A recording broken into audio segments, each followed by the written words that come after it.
Commercial ಆಗಿಬಿಟ್ಟಿದೆ neat ಕಮರ್ಷಿಯಲ್ಲೇ. ಇವ್ರಿಗರಿವಿಲ್ಲ, ನನಗರಿವಿದೆ.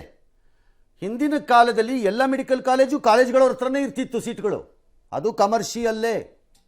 ಈಗ neat ಎಕ್ಸಾಮನ್ನು ಹೇಗೆ ಫುಲ್ ಪ್ರೂಫಲ್ಲಿ ಆಯಾ ರಾಜ್ಯಗಳಿಗೆ ಅನುಕೂಲವಾಗುವ ರೀತಿ ಮಾಡಬೇಕು ಅನ್ನೋ ಒಂದು ಪದ್ಧತಿ ಮತ್ತು ವ್ಯವಸ್ಥೆಯನ್ನು ಹುಟ್ಟು ಹಾಕಬೇಕು ಅಂತ ಯೋಚನೆ ಮಾಡಬೇಕೇ ಹೊರತು ಅದು commercial. Okay, what the next answer?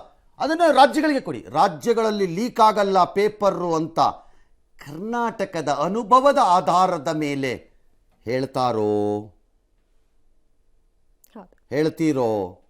ಇಲ್ಲಿ ಲೀಕ್ ಆಗಿಲ್ವಾ? ಎಲ್ಲರ ಸರ್ಕಾರದಲ್ಲೂ ಲೀಕ್ ಆಗಿಲ್ವಾ? ಸಬ್ ಇನ್ಸ್ಪೆಕ್ಟರ್ದು BJP ಇದ್ದಾಗ, SLC PUC ಇದ್ದು ಕಾಂಗ್ರೆಸ್ ಸರ್ಕಾರ ಇದ್ದಾಗ ನಾಲ್ಕು ಸರಿ ಲೀಕ್ ಆಗಿಲ್ವಾ? ಇಲ್ಲ ಆಗಲ್ಲ ಅಂತ ಏನಾದ್ರು ಗ್ಯಾರಂಟಿ ಕೊಡ್ತೀರಾ ಯಾರಾದ್ರೂ?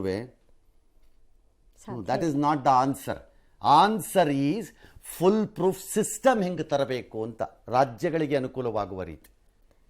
ಅಯೋಧ್ಯೆಗೆ ಭೂಮಿ ಪರಿಹಾರ ಕೊಡದೇ ಇರೋದ್ರ ಬಗ್ಗೆ ಮಾತಾಡ್ತಾರೆ, ಬಟ್ ಕೊಟ್ಟಿದ್ದೀವಿ, ಅವರಿಗೆ ಪುನರ್ವಸತಿ ಕಲ್ಪಿಸಿದೀವಿ ಅಂತ ಕೂಡ. ಭೂಮಿ ಪರಿಹಾರನ ಅವರಿಗೆ ಪುನರ್ವಸತಿ ಕಲ್ಪಿಸಿದೀವಿ ಮತ್ತೆ ಅವರಿಗೆ ಪರಿಹಾರ ಕೊಡದಿದ್ರೆ ಯಾವನ್ ಈ ದೇಶದಲ್ಲಿ ಭೂಮಿ ಬಿಟ್ಕೊಡ್ತಾನೆ? ನಿಮ್ದೇ ಸರ್ಕಾರ ತಂದಿರೋ 1:3 1:4 ಪರಿಹಾರ ಹೋಗಿರುತ್ತೆ. ಯಾರು ಬಿಟ್ಕೊಡ್ತಾರೆ ಈ ದೇಶದಲ್ಲಿ ಜಮೀನನ್ನ? ಪರಿಹಾರದ ಕಾನೂನಿನ ಪ್ರಕಾರ ಅದು ಬರದೇ ಇದ್ರೆ ಯಾರು ಬಿಟ್ಕೊಡ್ತಾರೆ? ಒಂದು ವೇಳೆ ಅವರು ಪರಿಹಾರ ಕೊಡದೆ, ಪುನರ್ವಸತಿ ಕೊಡದೆ ಅಲ್ಲಿ ಸೋತಿದ್ದಾರೆ ಅಂತ, fair, let them face it, ಅನುಭವಿಸ್ಲಿ ಬಿಡಿ. BJP-ಯವರು 1253 ಕೋಟಿ ಕೊಟ್ಟಿದ್ದೀವಿ ಅಂತ ಅನುಭವಿಸ್ಲಿ.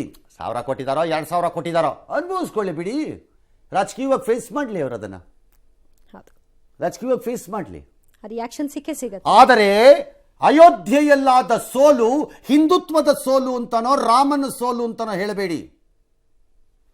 ಹಾಗಾದ್ರೆ ಕರ್ನಾಟಕದಲ್ಲಿ ಯಾಕೆ 9 ಬಂತು, 24 ಯಾಕೆ ಬರಲಿಲ್ಲ? ಯಾಕೆ ಬರಲಿಲ್ಲ? ಹಂಗಾರದು ಹಂಗಲ್ಲ.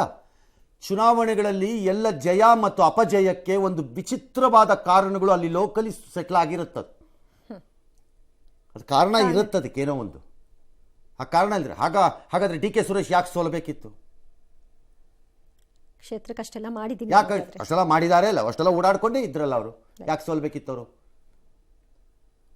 ಹಂಗಲ್ಲ ಚುನಾವಣೆ.